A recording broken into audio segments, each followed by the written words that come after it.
NTA. It's all about you.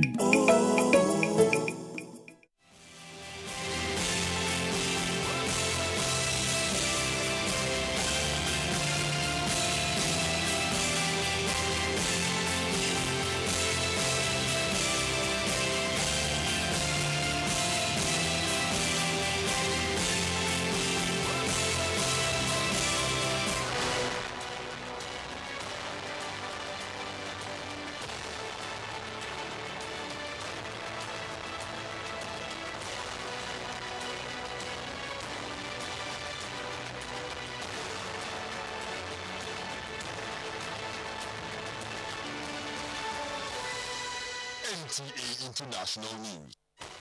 President Buhari's visit to China yields more dividends, reiterates commitments to diversifying Nigeria's economy.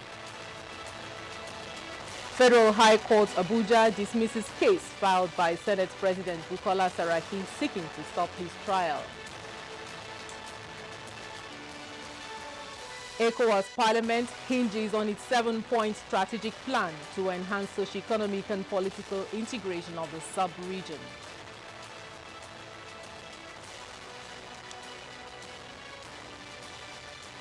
Hello and welcome to the news on NTA International. I am Mwadi Elubuike. President Muhammadu Buhari Friday in Guangzhou, China, said his administration will take urgent steps to restructure Nigeria's economy by encouraging new investments in mining, agriculture and manufacturing. He was speaking at a reception in his honor by the Communist Party of China. President Buhari said Nigeria will welcome the support of the Chinese government, foreign investors and local businesses for efforts to diversify the economy. Secretary of the Communist Party and Governor of Guangdong Province, Hu Xintua, pledged that the region will support the implementation of all the bilateral agreements reached with the Chinese government during President Buhari's visits. The Minister of Defense, Mansour Mohammed Dan Ali, has visited the company of two of its contractors in Beijing to agree on more areas of cooperation and discuss improvements on working relationship.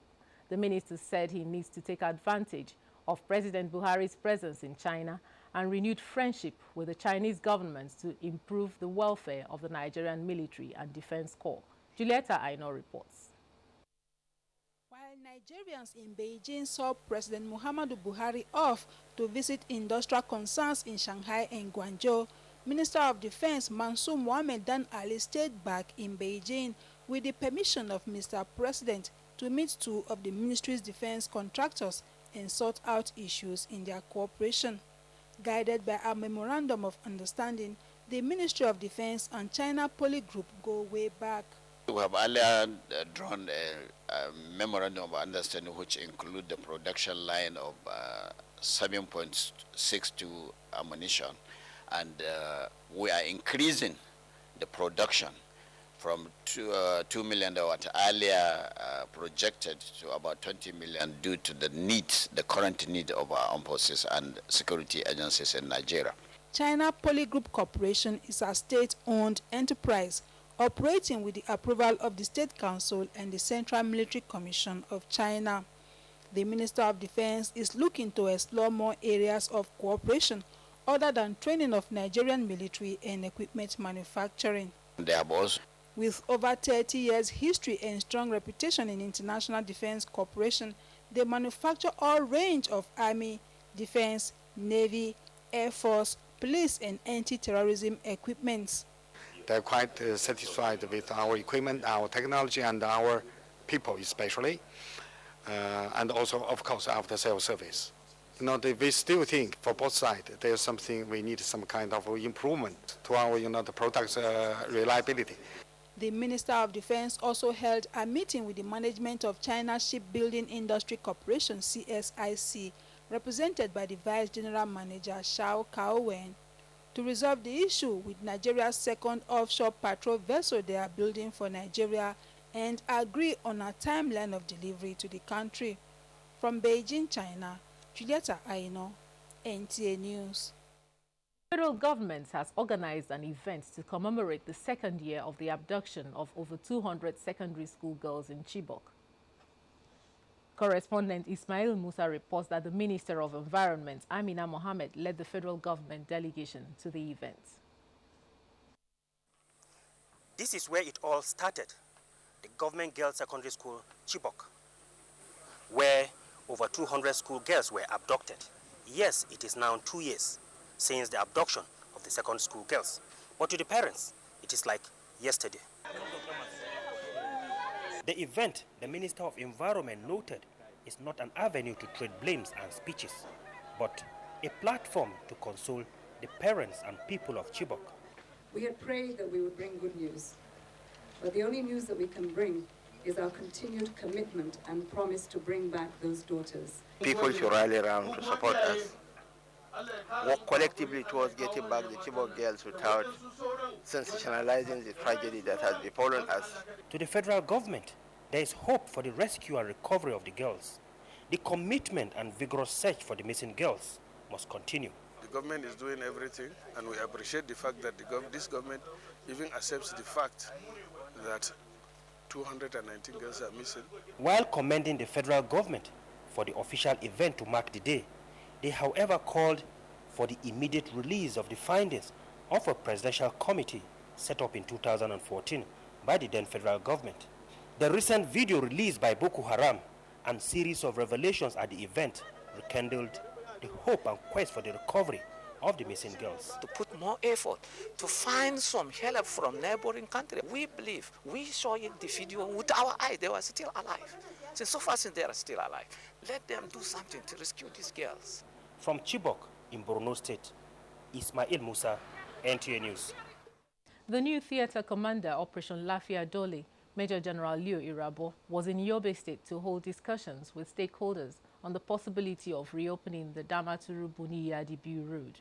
The major road linking Yobe with other parts of the northeast passes through areas liberated from Boko Haram insurgents by security forces last year. Successes recorded by the Nigerian army in the war against Boko Haram terrorist group in Borno, Yobe and Adamawa states have raised the hope of people in the areas in terms of security cover and protection. The state deputy governor, Engineer Abubakar Aliu, said the military have done well in defeating the Boko Haram and urged them to maintain the tempo. Engineer Abubakar Aliu noted that the planned reopening of the Damaturu-Buniyadi-Biu road by the military is timely considering the economic potentials of the road. It's good to hear that we are coming to be patrolling the roads and to be escorting the commuters. I want to still urge you to look into how we are going to collaborate with the contractor to assist him in executing the job. Theater Commander Operation Lafia Dole, Major General Leo Rabo, said he is in Yobe State to assess the security situation in addition to fashion out strategies with stakeholders in the planned reopening of the Damaturu-Buniyadi-Biu road, which was closed as a result of Boko Haram activities. Ensuring that there is total restoration of normalcy, that is, socio-economic activities, not only in Yobe State, but across the entire theater. Theater Commander, before leaving for Maiduguri, held a meeting with leadership of the National Union of Road Transport Workers, Yobe State chapter, to work out modalities on how best to approach the situation at hand. In Damaturu, I am Mustafa Yusuf Musa, NTA News. Justice Abdul Kafarati of the Federal High Court, Abuja, has dismissed the application filed by Senate President Dr. Bukola Saraki seeking the enforcement of his fundamental human rights in the case of his trial at the Code of Conduct Tribunal. Judiciary correspondent Femi Okeowo reports. This is the fourth court Senate President Dr. Bukola Saraki is approaching, seeking to quash the charges leveled against him at the Code of Conduct Tribunal. First, he started with the Federal High Court, then appealed to the Court of Appeal and moved on to the Supreme Court. In all these places, he lost. Now he's back to the Federal High Court, seeking a different prayer completely to enforce his fundamental human rights. This judgment was to have been delivered on the 22nd of March, but Justice Abdul Kafarati arrested his own judgment on the very morning of the judgment after a report emerged in an online medium that he had been compromised. But based on the complaint by the counsel to Saraki, Chief Judge of the Federal High Court, Justice Ibrahim Auta, directed Justice Kafarati to go ahead with the judgment. And in his ruling, Justice Kafarati said that the prayers being sought by Saraki was not known to the African Charter on Human Rights. On the contention that Saraki was not likely to get justice before Justice Danladi Umar of the Code of Conduct Tribunal, who was being investigated by EFCC, Justice Kafarati held that it was not within the court to interfere with the legitimate duties of other government agencies. If it is another jurisdiction, lawyers cannot do that. For a judgment to be given against you in 3 judgments, and then you argue against it in the lower court again without referring the court to it. It's a professional misconduct. I'm afraid that the way we are going, we need to change. As a legal practitioner, we have to accept the judgment of the court. The only option open to the applicant, of course, is to appeal. And after we've consulted with our client, we will know what will be the next step to take. Monday 18th has been slated for the continuation of Dr. Bukola Saraki's trial at the Code of Conduct Tribunal. The dismissal of his human rights application at the Federal High Court means that case would continue. From the Federal High Court, Femi Okeowo, NTA News. And the ECOWAS Parliament has resolved to hinge its 7-point strategic plan for the next 4 years on the framework, which is to enhance the socio-economic and political integration of the sub-region. Joseph Orok reports that this follows the unanimous adoption of the Parliament's ad hoc committee's reports at plenary. The deliberations of the ad hoc committee were mainly focused on the presentation of the preliminary drafts of the strategic plan and activity program of the first legislature of the Parliament, as well as the ECOWAS strategic framework, which conforms to the general guidelines of the community. 3, most urgent one, that the decision of the community is taken in conjunction with the public, with the citizenry. The people is the ECOWAS of people, not ECOWAS of states. So the decision should be taken with the permission and the knowledge of the people. Relying on these set goals of the community, the Parliament at plenary unanimously adopted the 7 points recommendations, which also provides for the lawmakers to work towards the expansion and improvements of infrastructural facilities within the sub-region. Because the power of appropriation is with the people. We know now to a large extent the AFC handles that, but now they want them to handle it with the Parliament so that you know what is coming from your country, you know how this money is being dispensed and distributed to all the organs of the ECOWAS. The ECOWAS Parliament is to strengthen relationship with national parliaments, civil societies, interparliamentary institutions, and other partners organizations to achieve set targets.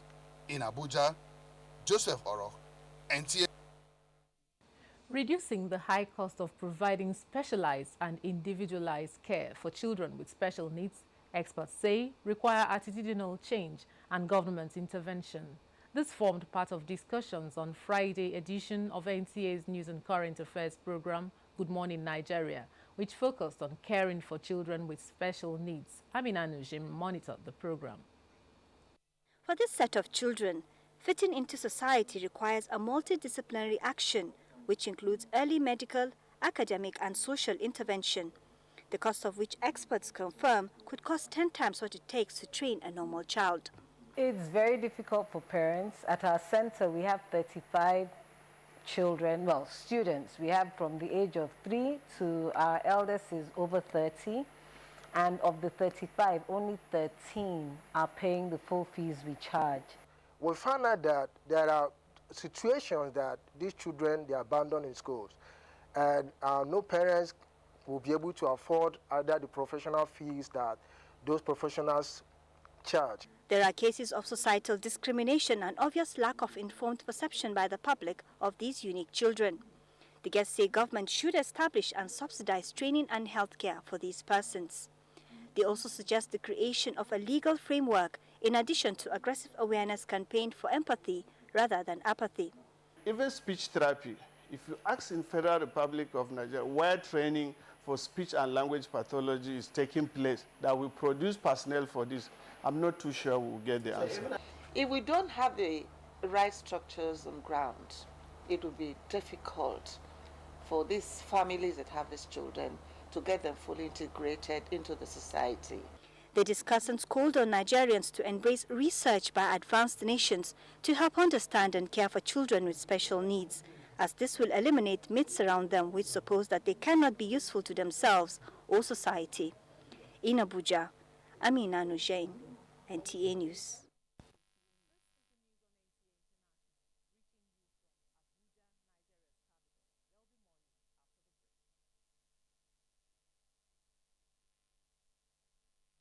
Across Nigeria, there are more than 101 tourist and cultural destinations that can account for over 1 trillion naira in national revenues if properly harnessed. With profitable opportunities across its multiple value chain and to promote the Nigerian culture and tourism sector for optimum economic development, the Minister of Information and Culture, Alhaji Lai Mohammed, is inviting stakeholders to the 2016 National Summit on Culture and Tourism. Theme: Repositioning Culture and Tourism in a Diversified Economy. Special guest of honor, the President, Federal Republic of Nigeria, His Excellency, President Muhammadu Buhari, GCFR. Exhibition and Gala Night, 27 April 2016, 7 p.m. Conference opening and plenaries, 28th and 29th April 2016, 8 a.m. daily.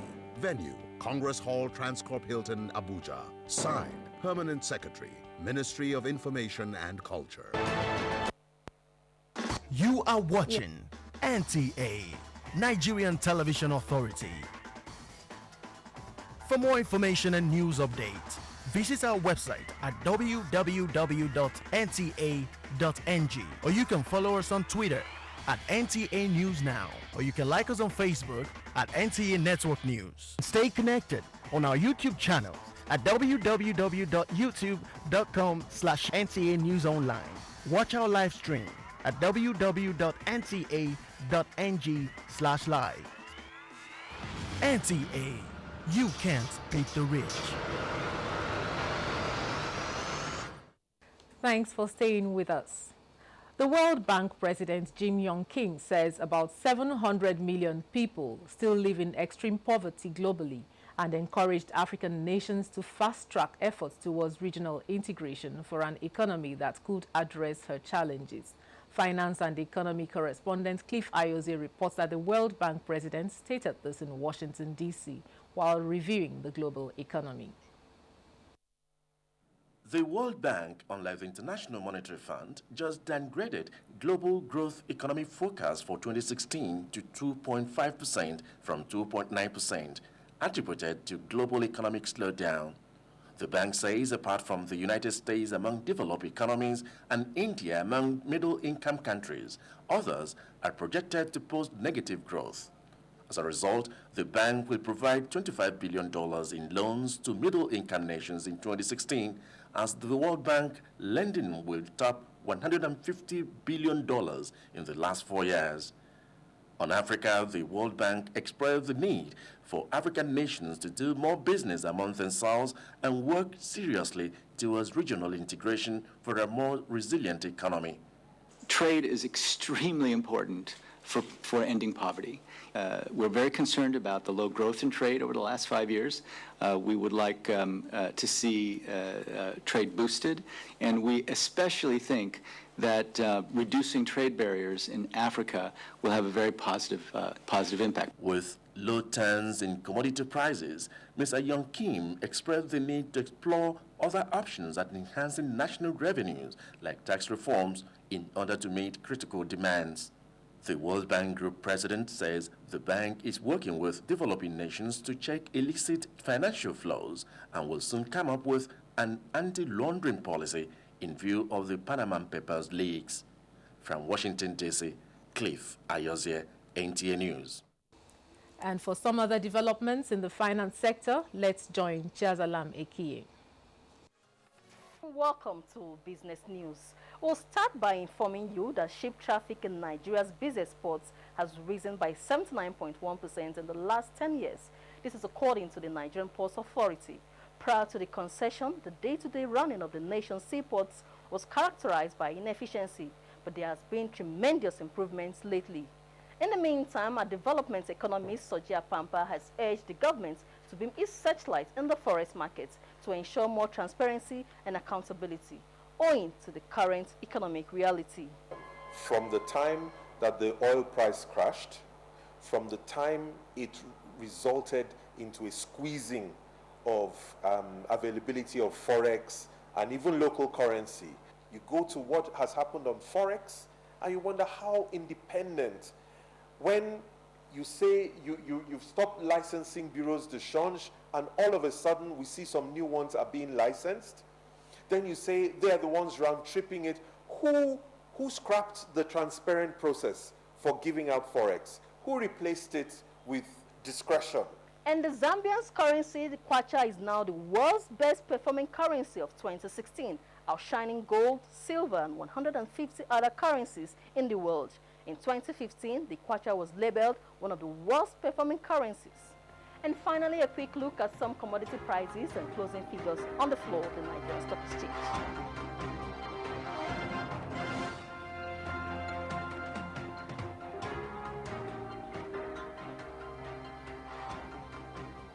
That's business news at this hour. It's back to you. The news continues. Just as Ghana is learning from Nigeria's general elections experience, Nigeria should also learn how Ghana elected its party national chairman and presidential candidate. So says the former chairman of Ghana's one-time governing New Patriotic Party, NPP, Peter McManu, on a visit to the PDP National Secretariat in Abuja. Olayinka Ojo reports. The visiting Ghanaian politician talked on issues over with the PDP National Publicity Secretary, Olisa Metu. Reiterating that electing party national chairman should be in the interest of the majority and must be open, Mr. Manu added that PDP needs to reorganize its party structure. In Ghana, internal party elections are supervised and conducted by the Electoral Commission of Ghana. So the Electoral Commission will then come to Accra and declare the winner for the day's election. So when we are doing our election, it's like a countrywide, nationwide election.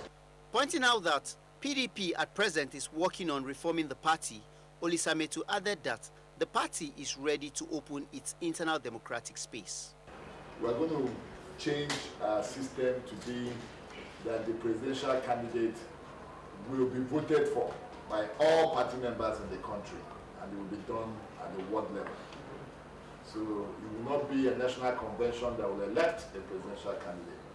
It will be every party member that will vote for. Metu further said that the party has sent the amended constitution to states across the federation for suggestions ahead of their next month's national convention.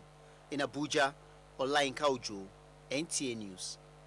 And now for some sports news. 2016 National Scrabble Championship goes underway in Abuja as semi-final draws for UEFA Champions and European leagues are conducted in Nyon, Switzerland. Kenai Bambodike has more. World Scrabble champion Jigere Wellington is among 60 Scrabble players from 10 states contesting at the Asaf Zadok National Scrabble Open Championship in Abuja, which began Friday. The three-day event, which also has 3 former African champions, is aimed at producing a national champion for the next 1 year. This is a tournament for the best from all of the states, all coming together to play in one tournament. Over 24 games, we know who the best player for that period is.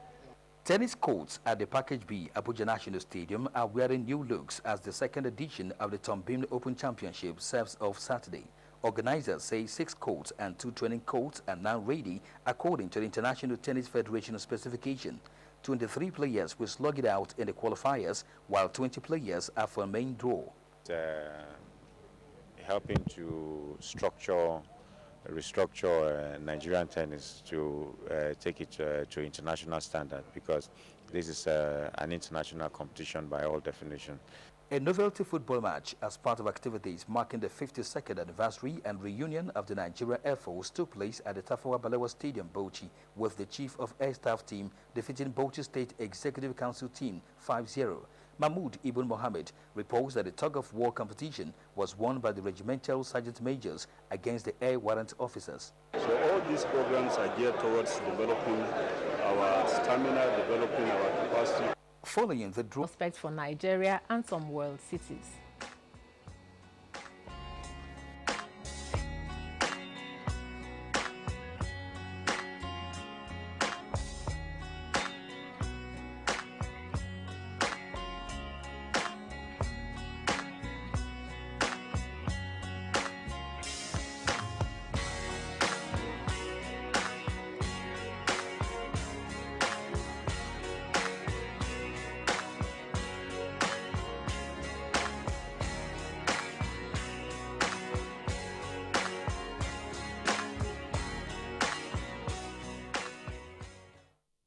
Weather forecast concludes the news at this time on NTA International. Thank you for watching. I am Mwadi Elubuike.